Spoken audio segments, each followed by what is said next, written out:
Assalamualaikum warahmatullahi wabarakatuh. Alhamdulillahirabbil alamin, alladzi anzalal Qur'an hudal lin-nasi wa bayyinatin minal huda wal furqan. Asyhadu an la ilaha illallah wahdahu la syarikalah wa asyhadu anna Muhammadan abduhu wa rasuluh sallallahu alaihi wasallam. Qala Allah ta'ala fil Qur'anil Karim, a'udzubillahi minasyaitonir rajim, bismillahirrahmanirrahim. Walau anna ahlal qura amanu wattaqau lafatahna 'alaihim barakatim minas sama'i wal ardh. Walakin kadzabu fa'akhadnahum bima kanu yaksibun. Shadaqallahul azim. Surat Al-A'raf ayat 96. Para pemirsa yang berada di seluruh wilayah Nusantara Indonesia atau dimanapun saudara berada. Dalam kesempatan ringkas ini saya akan menyampaikan sebuah materi yang hari ini sangat penting bagi kita bersama, apalagi dalam kondisi kemarau yang hari ini belum selesai ini. Maka salah satu di antaranya adalah dengan bertakwa. Karena dengan bertakwa inilah Allah berjanji kepada kita, "Wa may yattaqillaha yaj'al lahu makhraja wa yarzuqhu min haitsu la yahtasib." Siapa yang bertakwa, Allah beri solusi dari jalan yang tidak diduga-duga.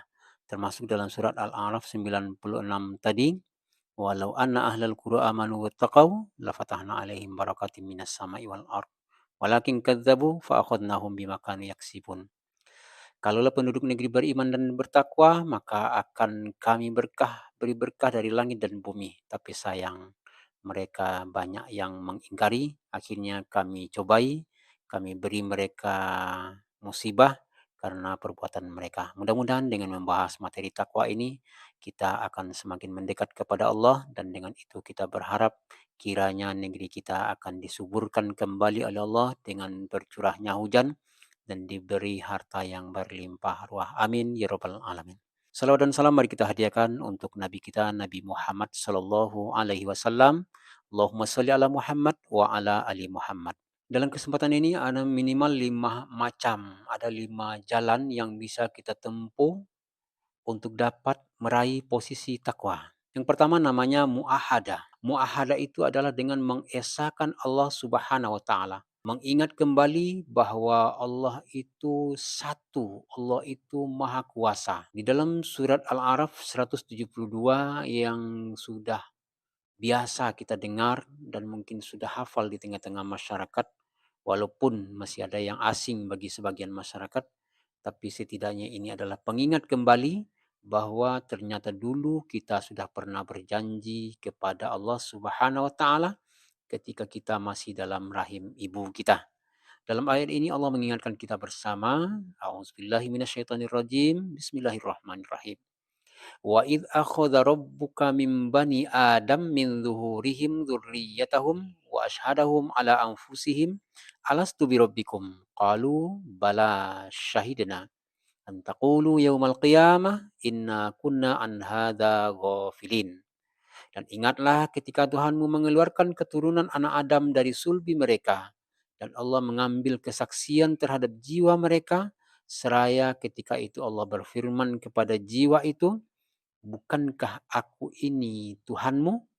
Maka dijawab oleh ruh ketika itu, "Benar ya Rabb, benar ya Allah, Engkaulah Tuhan kami. Kami menjadi saksi, kami lakukan yang demikian itu agar di hari kiamat nanti kami tidak mengatakan sesungguhnya kami Bani Adam adalah orang-orang yang lengah terhadap ini." Dan juga Allah mengingatkan ini agar nanti kita di hari kiamat tidak mengatakan bahwa kepada Allah, "Ya Allah, kami lengah terhadap hal ini ya Allah." Jadi penegasan dari Allah supaya nanti jangan ada kelalaian, supaya nanti kita jangan berdalih kita tidak tahu tentang ayat ini atau lupa, maka jauh-jauh hari Allah mengingatkan kita bahwa dalam rahim ibu dulu kita pernah berjanji bahwa kita akan mengesahkan Allah Rabbul Jalil, Allah Rabbul Alamin.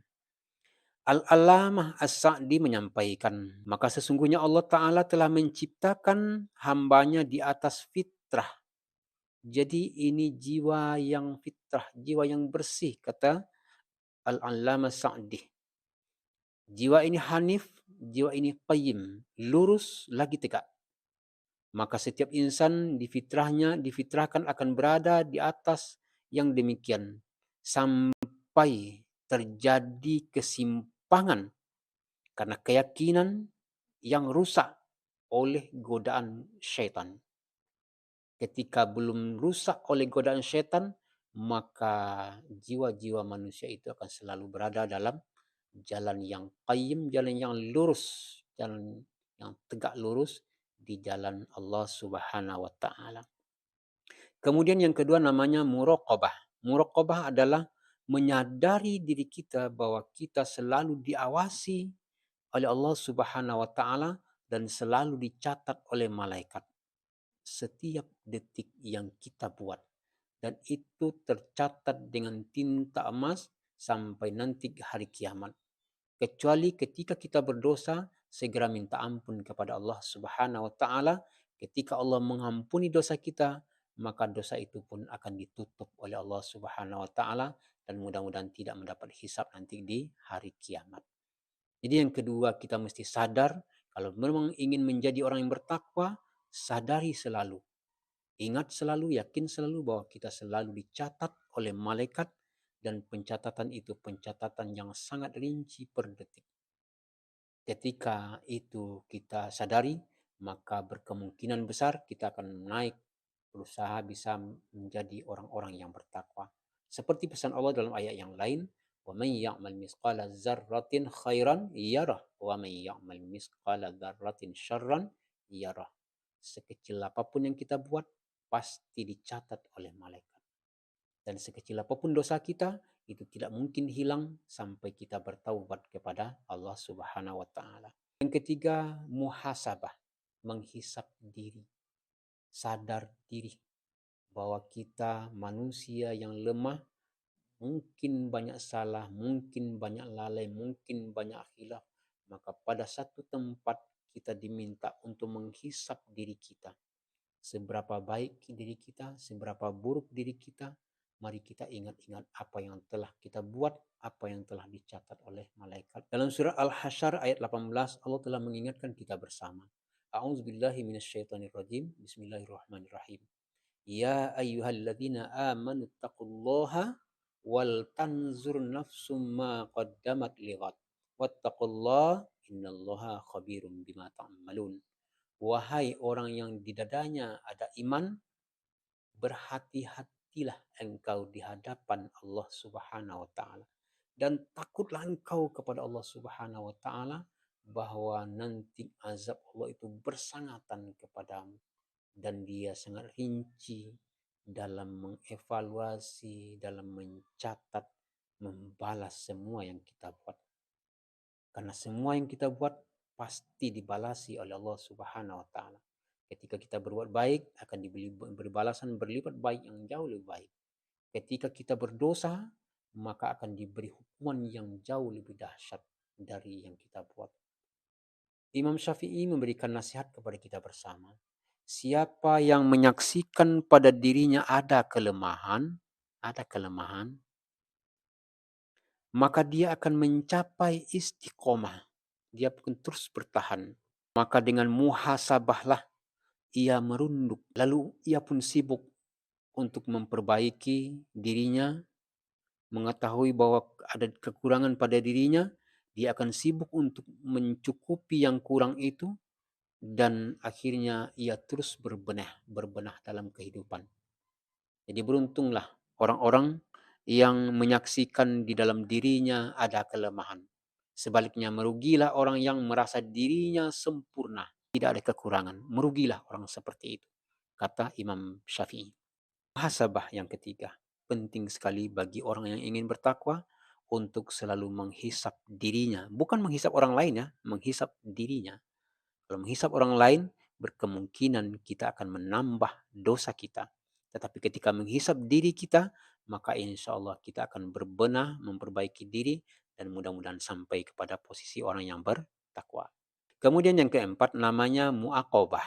Mu'aqobah itu adalah menghukum diri kita. Kalau tidak salah, Abu Bakar pernah kita dengar ceritanya seperti itu. Dia terlambat untuk sholat asar berjamaah karena dia pergi ke ladang. maka untuk menghukum dirinya dia sedekahkan ladangnya demi untuk tidak terulang lagi pada kesalahan yang sama. Ini penting ternyata untuk menghukum diri kita ini agar jangan terulang dan terulang lagi dalam berbuat kesalahan. Imam Al-Ghazali juga menuturkan, diri yang merasa sempurna tidak dapat mengenali jalan menuju kebaikan. Kalau sudah sempurna, kita tidak lagi kenal apa jalan kebaikan. Sebab memang tidak merasa perlu berbenah. Karena kita sudah merasa sempurna, kita sudah merasa cukup, tidak perlu berbenah lagi. Nah, ketika kita sudah tidak merasa tidak perlu lagi berbenah, maka jalan kepada kebenaran itu pun tertutup. Diri yang bermuhasabah baru terbukti imannya jika ia merasa bahagia dengan ketaatannya dan berduka atas maksiat yang masih dibuatnya. Diri yang bermuhasabah seyogianya menghukum pribadinya jika ia berdosa, segera memberi hukuman kepada dirinya sebagai tanda sesal paling nyata agar kelak Allah mengampuni dosa-dosanya. Jadi hari ini ia menyesal dan mohon ampun kepada Allah Subhanahu wa taala dan berusaha untuk tidak lagi mengulangi. Dengan modal itu dia berharap mudah-mudahan Allah mengampuni dosa-dosanya. Itu Mu'aqqabah. Dalam bukunya Magnet Rezeki, Ustadz Nasrullah, saya sering baca bukunya, saudara mungkin juga sering membaca bukunya. Ia menyampaikan bukunya ini buku bestseller, Magnet Rezeki. Dia menyampaikan di situ, setiap satu dosa, satu salat taubat. Satu dosa, satu salat taubat. Carilah dosa-dosa apa yang kita buat, dosa bergunjing kah, dosa memfitnah kah, dosa dengki kah, dosa adu domba kah, dosa meninggalkan sholat kah, apalagi meninggalkan sholat ya, apalagi dosa yang tidaklah baca-baca Al-Quran, apalagi dosa melihat yang diharamkan, berkata yang terlarang dan lain sebagainya. Cari satu dosa, satu sholat taubat. Ketika itu kita lakukan, kita akan menjadi makhluk yang ajaib. Apa saja yang kita minta, insya Allah dikabulkan oleh Allah. Kenapa? Karena kita tidak lagi punya dosa. Seperti di dalam surga. Dalam surga kenapa kita semuanya diberi oleh Allah Subhanahu wa taala apa yang kita minta? Karena di sana tidak ada dosa. Ketika dosa sudah tidak ada, maka insya Allah doa akan terkabul. Lalu kenapa doa kita banyak tak terkabul? Hampir bisa dipastikan karena dosa-dosa yang menutupinya. Maka minta ampunlah kepada Allah Subhanahu wa taala atas segala dosa yang kita buat. Dan kata Ustadz Nasrullah itu, hari ini kata gurunya, kalau istighfar aja kadang-kadang udah nggak berlaku lagi. Kenapa demikian? Karena mulutnya mengucapkan astagfirullahalazim, astagfirullahalazim, tapi matanya masih mata mencemooh, matanya masih mata mencari salah orang lain, masih menghina dan lain sebagainya. Jadi kadang-kadang tidak sesuai dengan yang diucapkan dengan yang dilakukan.